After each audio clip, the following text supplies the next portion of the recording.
Kung bago ka pa lang sa aking YouTube channel, please subscribe at i-click ang notification bell para updated ka sa aking bagong videos. Magandang tanghali mga Yes, ka-plus magandang tanghali. viewers. At magandang tanghali din sa aking kasama ngayon. Yes, At syempre magandang kasama, tanghali. kasama ko Ka-plus pa rin Mike. si ka-plus Mike. Ka-plus Kenneth. Okay.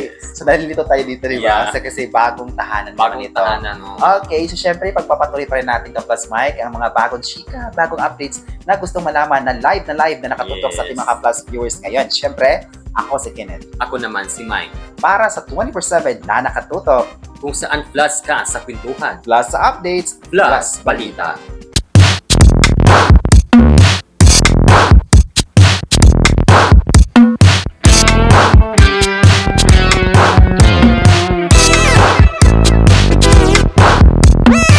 Again, magandang tanghali sa lahat Yes, ng mga magandang ka-plus tanghali. viewers.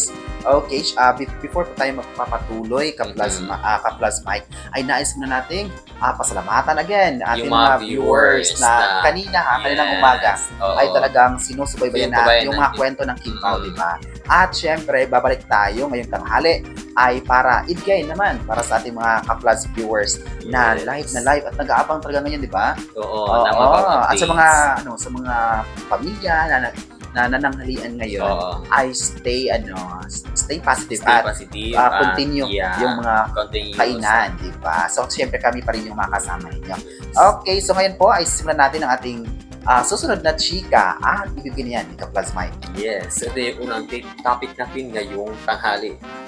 Pambabatikos ng bashers sa Kinpao, tinula ng mga samot-saring komento. Wow! Parang ano, di ba? Parang nung last time nga, parang tuloy-tuloy yung mga positibong komento. Oo. Positibong komento. Di ba? Pero this time, parang hati pa rin yung mga komento Yes, ng kasi mga... ang daming batikos. Yes, Oo. may mga pambabatikos pa rin sa Sa Kim Pao. kina Kim Chiu at Paolo Paolo Abilino na pero hindi naman mawawala 'yun. Kasi kapag kapag part ka sa Sa industriya. sa tama. industriyang Pilipino Oo. ay marami talagang mga bashing Yeah, talaga na hindi talaga mawawala may yung bashing. experience. Kahit naman ng normal na mga tao, may mga bashers. Yes, of course, kat ordinaryong tao, di ba? Yeah. Kapag ka-plus Mike. At syempre, sa mga pambabatikos na 'yon, ilan sa mga pambabatikos ka-plus Mike ay yung tungkol sa hindi daw bagay itong dalawa para sa nasabing The Alibi series. Isa ito sa mga pambabatikos. At yung pangalawa naman ay sinabi nila na may mga deserving na mga artist daw sa sa kapamilya, Oo. 'di ba? Na bagay na bagay, Bagay din sa mga sa role karakter na na yun. yan. Oo. At may ilang, 'di ba, nung last time parang pinangalanan natin na si Rich Gonzalez. Yes, Gonzales. Oo. Pero nagampanan naman ni Kim Chiu yung role. Yes, pero at saka perfect ito. Di ba? Yeah. Nagawan na yung character nila. Ah.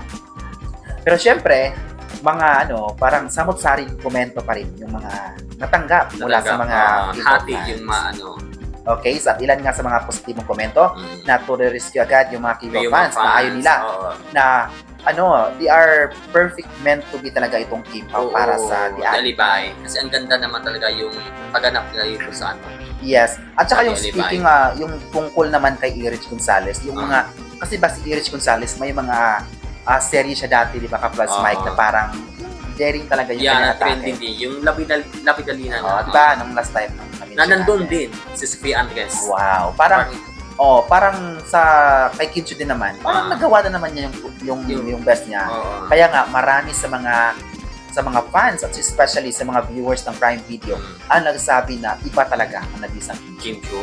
Diba? Diba? Kahit anong role kaya ng gampanan. Parang sa tingin ko kaya niya yung bida ko pradida. Feeling ko. Feeling kayo. At saka ka-plus Mike, parang doon din, nabasa ko sa mga komento ng mga yung mga videos tungkol yung mga short clips tungkol sa sa K-pop. May mga nagkomento doon na sinabi nila na deserve daw ng K-pop na ng The Alibi series talaga itong proyekto. Diba? At dito din sinabi nila na hindi na daw dapat intindihin pa yung mga bashers. Yung mga bashers. Oo. Diba? Kasi alam nila kung gaano kagaling ito si Kim at oo. Paolo. Diba? Sana daw ay patuloy pa nila itong Tangkilikin at suportahan at saka ipaglaban yung mga idolo nila. Diba? Yes. Ito yung nakakaganda kasi nga yung mga K-pop fans talaga ay handang ibigay yung support kung nila yung ka-plus best Mike, nila, yung oo. best nila. At nakaka-proud yun especially dito nga sa Kaplas Balita, ay kami rin po ay naghahamad na sana nga magkakaroon ng mga new project. magandang connection si Paulo at si Kim para sa kanyang mga fans. At saka patuloy din naman silang nagbibigay ng magandang inspirasyon, mga inspiring contents, di ba? Kaplas Mike. At syempre, patuloy natin yung abangan. Kaya, yung support nila ay nagbibigay ng magandang proyekto nila in the future. Okay, so kahit man ay mayroong mga pambabatikos, ay handa talaga ipaglaban ng mga fans ng Kaplas Mike ang kanilang idolo. Yes. At sana nga ay sana nga I hope na mahinto na rin yung mga pambabatikos tungkol kay Kim Chiu na hindi sila bagay pero doon. imposible hindi talaga mawawala yung mga batikos. Parang part na rin siya ng journey ng isang artista na magkaroon na ng mga ganung mga kahit bash. sino naman lahat artista naman may bash. At syempre, sikat na sikat yung Kipaw ngayon. Kaya nga, laman pa rin sila na parang yung atensyon ng mga tao ay nasa Kipaw. Diba? Isa sila sa mga sinusubaybayan ng mga tao ngayon, ng mga netizens ngayon. Okay, so ngayon pong tanghali ay pag-usapan naman natin yung pangalawa ng chika at ibigay na ni Kaplas Mike. Okay, so ito yung palawang chika natin ngayong tanghali. Usap-usapang bagong movie ng Kim Pao, hot topic sa online world. Yeah, di ba parang ito rin yung request talaga ng mga netizens na sana nga ay mabibigyan nga si Kim Chiu at Paolo Aquino ng another na movie. Di ba? Kasi nga parang gusto nilang sundan yung My Love Will Make You Disappear. At napapanood natin sa Netflix ng last time, diba? At number one, kasabay niya dito yung Midna na teleserye, diba? At saka parang yung request talaga ng mga Kim Pao fans, yung mga netizens, sa sana gusto nila masundan yung movie. I hope na, no, diba? Pero parang hindi na kaya ngayong this year kasi mag-December na baka next year magagawa nila. I hope next year sa 2026 ay para diba yung last time para na-mention din natin sa sa ibang tahanan natin na na-mention natin dito na posible na baka sa August, di ba? Pero sa sa pagpasok pa lang ng 2026 may kasi parang yes, kasi parang gigil na rin yung mga fans talaga ng Kim Pao na mapapanood nila right away, right? Kasi nga parang ilang months na rin na nahinto yung di ba April yung My Love Will Make You Disappear. Di ba? Parang gusto nilang mapapanood muli ang kanilang idolo sa big screen. Sa big screen. Diba? Ikaw Kaplas Mike, parang gusto mo bang magkakaroon sila ng bagong movie? Oo, diba? At excited ko tayo sa ano pang kaya lang karakter na gawin sa next movie. Okay. Di ba? Yes, of course, Kaplas Mike. Kung mababasahin natin yung mga komento ng mga Kaplas viewers natin, may mga ilang Kim Pao fans talaga doon na nagsabi na parang gusto na yung action movie. Action at saka yung horror talaga, yung binasa ko. Diba, aside sa pagiging drama, nasa drama nakafocus sila. Parang gusto nila ng action at saka drama. So, going back sa topic natin, yung tungkol sa movie Kaplas Mike, ano yung mga gusto mo na gawin mo? Gusto ko yung sa movie. Sa action na movie talaga. Action movie. Yung gusto mo. Pero kaya na mag-isabay yung action at horror, diba? Kasi yung horror may action din naman. Depende na yun. Depende na yun sa director kung paano. Ano yung story nila dito Kaplas Mike. Pero syempre, hindi lang tayo kasi magde-decide kasi yung mga Kaplas viewers natin, yung mga Kim Pao fans ay parang gusto isigaw nila na action na talaga. Action yung movie. Sunod na movie, no? Kasi bagay din naman sila sa role na yun. Sana nga, right after ng The Alibi sa Prime Video, sana nga, yung susunod ay yung movie. Diba? So, kasi nga, parang mainit pa rin kasi yung The Alibi ngayon. Diba? So, I hope na yung gusto ko na naman sa Kim Pao na movie, parang gusto ko yung di ba parang tapos na sila sa family oriented. Di ba? Parang ngayon, yung The Alibi is pa like, may mga pamilya. Di ba? Mga family oriented din. Parang pero pag sa family talaga, yung family na talaga parang hindi kayo na hindi pa. Di ba? Yung mga drama, parang love story sila nakapokus, di ba?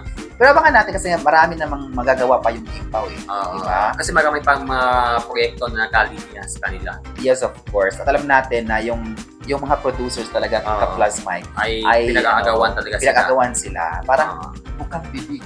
Diba? Baka bibig pa rin yung Kim Pao na gusto lang mapapanood, na gusto lang makatrabaho, gusto makakulab.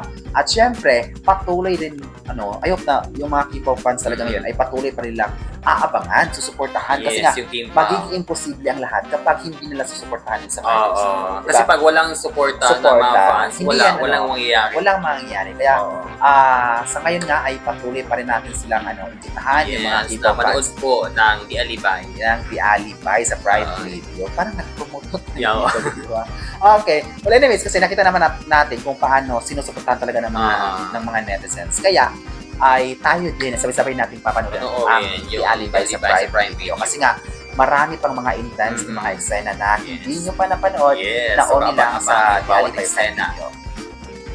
Okay, so abangan natin ka-Plus Mike kung ano pa yung mga movie na gagawin nila, ng diba? Kim Pao. If ever kung ano pa yung genre na kaya nilang Yes. gawin or yung mga producers ang magse-select kung ano nga ba yung mga genre na ipapagawa sa Kim Yeah. Pao. Pero siguro naman may nakalinya na. Yes, at pa nga i-depends ng mga Yes, movies. oo. Kasi nga, yung isang artista, kasi nga, kapag may i-introduce na isang project, kapag hindi na nagustuhan, kasi nga, parang nagbabase din sila sa kung anong genre eh. Diba? Alam mo, ka-Plus Mike, diba, yung minsan makakarinig ka na hindi tinanggap kasi mga ganon, parang ayaw niya ng mga ganon genre. Kasi baka hindi din bagay sa role nila. Kaya, I'm hoping tayo na mabibigyan or magkakaroon sila ng mga action series Yes, or mga ganon. Yung mga request talaga ninyo ay magagarang diba, Yes, yung request nila. Okay, so ngayon po tanghali ng November 13, 2025 ay pinag-usapan natin ka-Plus Mike. Una-una. Yes, pinag-isapan natin yung pambabatikos ng bashers sa Kim Pao. Pinula ng samot-saring At yung pangalawa ka-Plus Mike. Usap-usapang bagong movie ng Kim Pao hot topics sa online world. Wow. So, syempre, ngayon po ay alamin natin sa ating mga ka-Plus viewers kung ano nga ba ang masasabi nyo sa topic na pinag-usapan natin ngayon. Yes. Okay, i-comment na nila. I-comment na po sa comment section. Wow. At sa mga gusto mo pa shout out, Paki-comment na po at aming kuyang babasahin. syempre, babalik pa tayo mamayang hapon para Yes. patuloy na ibigay ang ating mga preskong updates para sa ating Yes. mga ka-Plus viewers. Dito pa rin sa inyong bagong tambayan kung saan 24/7 na nakatutok. Kung saan plus sa kwentuhan, Plus sa updates, plus balita.